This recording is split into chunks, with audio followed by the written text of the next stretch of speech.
अस्सलामुअलैकुम फ्रेंड्स, आज की हमारी रेसिपी है आलू मटर।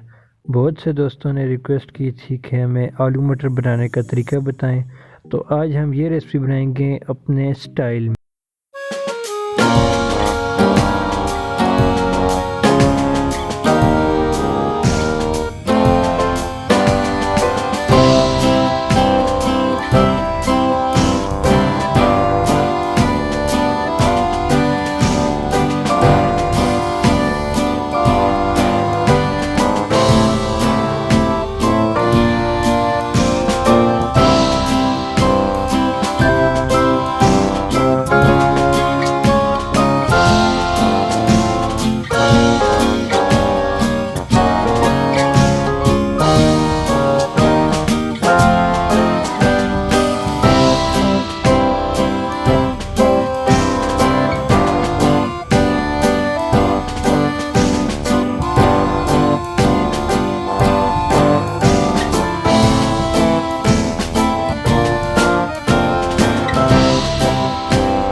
से हिलाना है इस तरह ताकि सब मटर आपस में मिक्स हो जाएं, फिर छोड़ देना है। जब तक मटर ठीक से ना पकें तब तक इसको सही पकाना है। तो माशाल्लाह देखें कितनी प्यारी रेसिपी बनी है, देख लें माशाल्लाह मटर भी सही से पक जाएंगे। अभी कुछ टाइम बाद आपने तकरीबन 5-10 मिनट कुक कर देना है ताकि मटर का जो कच्चापन होता है वो ख़त्म हो जाए। तो इंशाल्लाह बहुत टेस्टी रेसिपी बनेगी। अभी तक आपने मेरा चैनल सब्सक्राइब नहीं किया, सब्सक्राइब कर दीजिए। लाइक नहीं की वीडियो लाइक कर दीजिए ताकि मेरी हर नई वीडियो का नोटिफिकेशन आपको मिल सके। तो माशाल्लाह माशाल्लाह ये देखें कितने मज़े की बनी है मटर आलू।